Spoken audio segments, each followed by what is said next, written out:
ಡಾಕ್ಟ್ರೇ, ನಿಮ್ಮ ಪ್ರಕಾರ ಹೆಲ್ತ್, ವೆಲ್ನೆಸ್, ಹಿಲ್ನೆಸ್ ಇದನ್ನು ನಾವು ಹೇಗೆ ಸರಿಯಾಗಿ ಇಟ್ಕೋಬೇಕು? ಇದು ಪ್ರಶ್ನೆ 3 ಪದಗಳದ್ದು ಅಷ್ಟೇ, ಬಟ್ ಅದರ ಒಂದು ಅರ್ಥ ಬಹಳ ಗಾಢವಾಗಿರುತ್ತದ. ಒಂದು ಸಮುದ್ರದ ಆಳದಷ್ಟು, ಒಂದು ಸಮುದ್ರದ ಅಗಲದಷ್ಟು ಈ ಆರೋಗ್ಯದ ಒಂದು ಅರ್ಥ ಇರ್ತದೆ. ಈಗ ಹೆಲ್ತ್ ಅಂತ ಹೇಳಿದ್ವಿ ನಾವು, ಆರೋಗ್ಯ ಅಂದ್ರೇನು? ಇದನ್ನು ನಮ್ಮ ಸಾಮಾಜಿಕ ವೈಜ್ಞಾನಿಗಳು ಅಂದರೆ ಸೋಷಿಯಲ್ ಸೈಂಟಿಸ್ಟ್ ಬಹಳ ಅಧ್ಯಯನ ಮಾಡಿರ್ತಾರೆ. ಸಿಗ್ಮಂಡ್ ಫ್ರಾಯ್ಡ್ ಅಂತಕ್ಕವನು ಒಬ್ಬ ಸಾಮಾಜಿಕ ವಿಜ್ಞಾನಿ, is a social scientist, a psychology social scientist. ಸುಮಾರು 3 ದಶಕಗಳ ಕಾಲ ಅದನ್ನು ತಾನು ಅಧ್ಯಯನ ಮಾಡಿದ. He studied for 3 decades what is health. ಆರೋಗ್ಯ ಅನ್ನತಕ್ಕಂಥ ಒಂದು ಪದವನ್ನು 3 ದಶಕಗಳ ಅಧ್ಯಯನದ ನಂತರ ಹೇಳ್ತಾನೆ, it is a balance between the physical fitness, ದೈಹಿಕ, ಮಾನಸಿಕ ಮತ್ತು ಸಾಮಾಜಿಕ ಸಮಾನತೆ ಇರಬೇಕು. ದೈಹಿಕವಾಗಿ ಆರೋಗ್ಯವಾಗಿರಬೇಕು, ಮಾನಸಿಕವಾಗಿ ಸಂತೋಷವಾಗಿರಬೇಕು, ಸಾಮಾಜಿಕವಾಗಿ ಜನಗಳನ್ನು ಭೇಟಿಯಾಗಬೇಕು. ಸೊ ಆಗಲೇ ಒಬ್ಬನಿಗೆ ಆರೋಗ್ಯ ಅಂತ ಹೇಳಲಿಕ್ಕೆ ಸಾಧ್ಯ. ಸೊ ಇದನ್ನು ನಮ್ಮ ವಿಶ್ವ ಆರೋಗ್ಯ ಸಂಸ್ಥೆಯವರು, ವರ್ಲ್ಡ್ ಹೆಲ್ತ್ ಆರ್ಗನೈಸೇಷನ್ ಅಳವಡಿಸಿಕೊಂಡು ಹೇಳ್ತಾರೆ, health is being physically fit, mentally sound and psychosocially active in the absence of a disease ಅಂತ ಹೇಳ್ತಾರೆ. ಅಂದರೆ ಕಾಯಿಲೆ ಇಲ್ಲದೆ ಪಕ್ಷದಲ್ಲಿ ಇದೆಲ್ಲ ಇದ್ದರೆ ಮಾತ್ರ ಆರೋಗ್ಯ ಅಂತ. This is health. ನಾವು ಆರೋಗ್ಯನ ರೋಗ ಅನ್ಕೊಂಡ್ಬಿಟ್ಟಿದ್ದೀವಿ. ಕರೆಕ್ಟ್.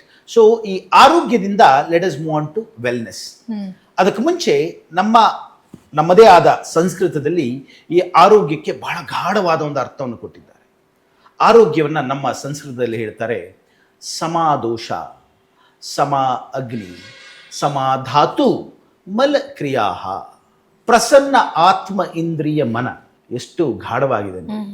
ಇದನ್ನ ಅರ್ಥೈಸಿದರೆ ಸಮಾದೋಷ, ವಾತ ಪೀತ ಕಫಗಳನ್ನು ಸಮಾನತ್ವದಲ್ಲಿ ಇಡ್ತಕ್ಕಂಥದ್ದು ಬಹಳ ಮುಖ್ಯ. ಒಬೇಸಿಟಿ, ಮ್ಯಾಲ್ನ್ಯೂಟ್ರಿಷನ್, ಮತ್ತು ಅದನ್ನು ನಾವು ಸಮಾನತೆಯಲ್ಲಿ ಇಡಬೇಕಾಗ್ತದೆ. ಸಮಾ ಅಗ್ನಿ ಅಂದರೆ ನಮ್ಮ ದೇಹದಲ್ಲಿ ಇರತಕ್ಕಂಥ ಅಗ್ನಿಗಳು, ಫೈರ್, ಶೀತ, ಉಷ್ಣ, ಕೋಪ, ತಾಳ್ಮೆ, ಇವೆಲ್ಲವನ್ನ ಸಮಾನದಲ್ಲಿ ಇಡ್ತಕ್ಕಂಥದ್ದು ಬಹಳ ಮುಖ್ಯ. ಸಮಾ ಅಗ್ನಿ. ಸಮಾಧಾತು, ನಮ್ಮ ದೇಹದಲ್ಲಿರ್ತಕ್ಕಂಥ ವಿವಿಧ ಅಂಗಾಂಗಗಳು, ವಿವಿಧ ವಿಚಾರಗಳು, ಧಾತುಗಳು ಅಂತ ಹೇಳ್ತೇವೆ, ಕಾಂಪೋನೆಂಟ್ಸ್. ಅದರಲ್ಲಿರ್ತಕ್ಕಂಥದ್ದು ಮೂಳೆ, ಚರ್ಮ, ಮಾಂಸಖಂಡಗಳು, ಕೊಬ್ಬಿನಾಂಶ, ರಕ್ತ, ಹೀಗೆ ಸುಮಾರು ಧಾತುಗಳನ್ನು ನಮ್ಮ ಆಯುರ್ವೇದದವರು ಹೇಳಿದ್ದಾರೆ. ಆ ಧಾತುಗಳಲ್ಲಿ ವ್ಯತ್ಯಾಸ ಬಂದಲ್ಲಿ ನಮಗೆ ಖಾಯಿಲೆ ಬರ್ತದೆ. ರಕ್ತ ಕಡಿಮೆ ಆದರೆ ಅನೀಮಿಯಾ ಅಂತ ಹೇಳ್ತೇವೆ, ಕೊಬ್ಬು ಜಾಸ್ತಿ ಆದರೆ ಅದನ್ನು ಒಬೇಸಿಟಿ ಅಂತ ಹೇಳ್ತೇವೆ, ಬೋನ್ ಮ್ಯಾರೋ, ಮೂಳೆಗಳು ಫೇಲ್ ಆದರೆ ಬೋನ್ ಮ್ಯಾರೋ ಫೇಲ್ಯೂರ್ ಅಂತ ಹೇಳ್ತೇವೆ. ಇವೆಲ್ಲ ಸಮಾನತೆಯಲ್ಲಿ ಇರಬೇಕು. ಜೊತೆಗೆ ಬಹಳ ಮುಖ್ಯವಾದದ್ದು ಮಲಕ್ರಿಯಾ. ನಮ್ಮ ದೇಹದಲ್ಲಿ ಉತ್ಪತ್ತಿಯಾಗ್ತಕ್ಕಂಥ ರಸಾಯನಗಳೆಲ್ಲವೂ ಹೊರಗಡೆ ಹೋಗಬೇಕು. ಬೆವರಿನಿಂದ ಹಿಡಿದು, ಮೂಗಿನಲ್ಲಿ ಬರ್ತಕ್ಕಂಥ ಗೊಣ್ಣೆಯಿಂದ ಹಿಡಿದು, ಕಿವಿಯಲ್ಲಿ ಇರ್ತಕ್ಕಂಥ ಮೇಣದಿಂದ ಹಿಡಿದು, ಮೂತ್ರ ವಿಸರ್ಜನೆ, ಮಲ ವಿಸರ್ಜನೆ ಮತ್ತು ಲೈಂಗಿಕ ಕ್ರಿಯೆಯಲ್ಲಿ ಉತ್ಪಾದನೆ ಆಗ್ತಕ್ಕಂಥ ವೀರ್ಯ ವಿಸರ್ಜನೆ ಎಲ್ಲವೂ ಬಹಳ ಮುಖ್ಯ. ಮಲಕ್ರಿಯಾ. ಪ್ರಸನ್ನ ಆತ್ಮ ಇಂದ್ರಿಯ ಮನ. ಹಾಗಂದ್ರೆ ಆಗಲೇ we are happy by the body, the mind and the soul. ಲೆಕ್ಕ ಹಾಕೊಳ್ಳಿ how relevant, how meaningful it is ಅಂತ. ಇದನ್ನು ನಮ್ಮ ಆಯುರ್ವೇದದಲ್ಲಿ ಆರೋಗ್ಯ ಅನ್ನೋದಕ್ಕೆ ಡೆಫಿನೇಷನ್. ಇತ್ತೀಚಿನ ಅನಾರೋಗ್ಯಗಳಿಗೆ, ಕಾಯಿಲೆಗಳಿಗೆ ಕಾರಣ ಇದನ್ನು ನಾವು ಪಾಲಿಸದೇ ಇರತಕ್ಕಂಥದ್ದು. ನಮ್ಮ ದೋಷಗಳೇನಾರು ಏರುಪೇರಾದಲ್ಲಿ, ಧಾತುಗಳು ಏರುಪೇರಾದಲ್ಲಿ, ಅಗ್ನಿ ಏರುಪೇರಾದಲ್ಲಿ, ಮಲ ವಿಸರ್ಜನೆಯಲ್ಲಿ ಏರುಪೇರಾದಲ್ಲಿ, ಯಾವುದೇ ಮಲಕ್ರಿಯದಲ್ಲಿ ಏರುಪೇರಾದಲ್ಲಿ ಬರ್ತಕ್ಕಂಥದ್ದೇ ಅನಾರೋಗ್ಯ.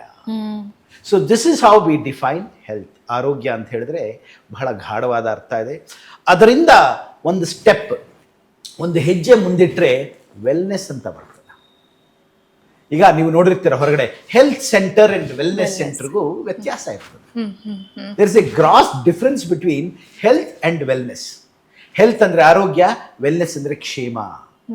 ನೀವು ಕೇಳ್ತೇವೆ, ಕ್ಷೇಮವಾಗಿದ್ದೀರಾ, ಆರೋಗ್ಯವಾಗಿದ್ದೀರಾ, ಬಟ್ ಅದಕ್ಕೆ ಬಹಳ ವ್ಯತ್ಯಾಸ ಇರ್ತದೆ. ಆರೋಗ್ಯವಾಗಿರ್ತಕ್ಕಂಥದ್ದು ಕಾಯಿಲೆ ಇಲ್ಲ, ಕಸಾಯ ಇಲ್ಲ. ಕ್ಷೇಮವಾಗಿದ್ದೀರಾ ಅಂದರೆ ಹೌದು, ನನ್ನ ಹಾರೈಕೆಯನ್ನು ನಾನು ಚೆನ್ನಾಗಿ ಮಾಡ್ಕೊಳ್ತಾ ಇದ್ದೇನೆ. I am having a good self love, self care.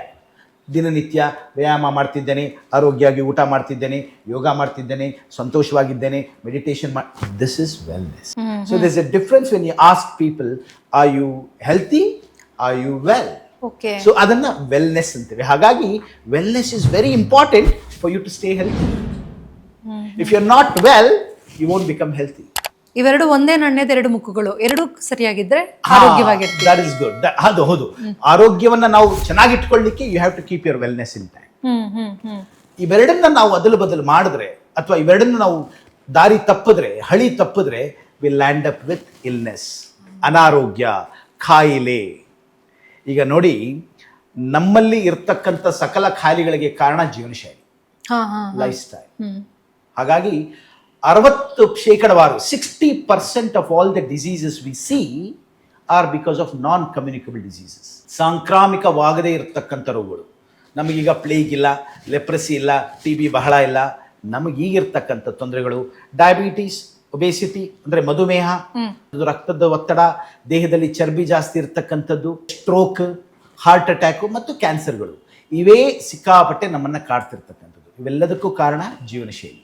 So if you are not fit and well and healthy, you land up with these problems. So ಹಾಗಾಗಿ ಈ 3 ಪಂಗಡಗಳನ್ನು ವಿಭಜನೆ ಮಾಡ್ತಕ್ಕಂಥದ್ದು ಬಹಳ ಮುಖ್ಯ. A good health and wellness leads on to good health and wellness. If not, you land up being ill. ಖಾಯಿಲೆಗಳು ಬರಲಿಕ್ಕೆ ಇದೇ ಕಾರಣ.